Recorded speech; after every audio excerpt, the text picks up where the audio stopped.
महत्वाची बातमी न्यूज 18 लोकमत विशेषच्या सुरुवातीलाच आपण पाहणार आहोत। मुख्यमंत्री एकनाथ शिंदे 8 एप्रिलला अयोध्या दौऱ्यावर जात आहेत, पण मुख्यमंत्री आणि त्यांच्या शिवसैनिकांच्या या अयोध्या दौऱ्यात आता भाजपचे संकटमोचक म्हणून ओळखले जाणारे गिरीश महाजन हे सुद्धा सहभागी होत आहेत।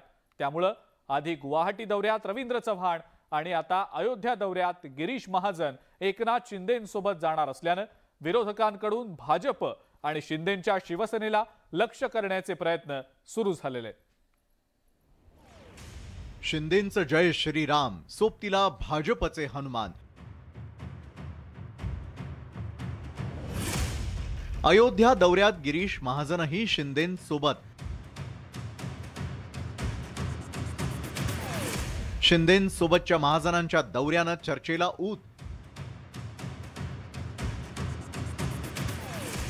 महाजन पाळत ठेवायला जात आहे, विरोधकांचा आरोप। अयोध्येला राम मंदिर आहे, आमचं आराध्य दैवत प्रभू रामचंद्र आहे आणि त्यासाठी आम्ही दर्शनासाठी जाणार आहोत। राज्याचे ग्रामविकास मंत्री आणि देवेंद्र फडणवीसांचे अत्यंत विश्वासू असलेले नेते गिरीश महाजन यांची ही घोषणा। खरं तर मुख्यमंत्री एकनाथ शिंदे आणि त्यांचे आमदार, खासदार आणि शिवसैनिक 2 दिवसीय अयोध्या दौऱ्यावर जात आहेत, पण शिवसेनेच्या या अयोध्या दौऱ्यात आता भाजपचे संकटमोचक म्हणजे हनुमान म्हणून परिचित असलेले गिरीश महाजनही असणार आहेत। स्वतः गिरीश महाजनांनीच ही माहिती दिली आहे। नाही, अयोध्येला राम मंदिर आहे, आमचं आराध्य दैवत प्रभू रामचंद्र आहे आणि त्यासाठी आम्ही दर्शनासाठी जाणार आहोत। परवा आमचा कॅबिनेट झाल्यानंतर विषय झाला तर त्यांनी मला म्हटलं की नाही तुम्ही चला, आणि म्हणून उद्या दिवसभर नाशिकला कार्यक्रम आहेत, ते आटपून मी रात्री अयोध्येला रवाना नाशिकहूनच होणार आहे, त्यामुळे मी त्या ठिकाणी दर्शनासाठी जाणार आहे। खरं तर एकनाथ शिंदेंनी घोषणा केलेला हा अयोध्या दौरा शिवसेनेचा आहे, पण आता त्यात भाजपचे नेते आणि देवेंद्र फडणवीसांचे अत्यंत विश्वासू गिरीश महाजनही त्यांच्या सोबत येणार असल्यानं विरोधकांना टीकेची आयती संधी मिळाली। ठाकरे गटाचे खासदार अरविंद सावंत यांनी महाजन शिंदेंवर पाळत ठेवण्यासाठी जात असल्याचा आरोप केलाय। कोणी एवढी सुरक्षा प्रदान केली?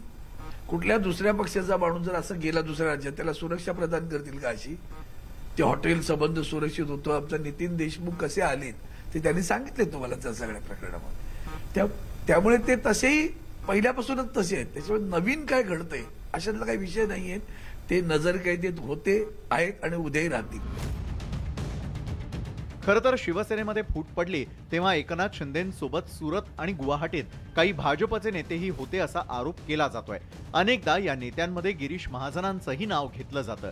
हे खरं की खोटं हे अद्याप तरी समोर आलेलं नाही, पण आता तेच गिरीश महाजन पुन्हा एकदा एकनाथ शिंदे आणि शिवसेनेच्या नेत्यांसोबत अयोध्येमध्ये जात असल्यानं नव्या चर्चेला ऊत आल्याचं पाहायला मिळतंय।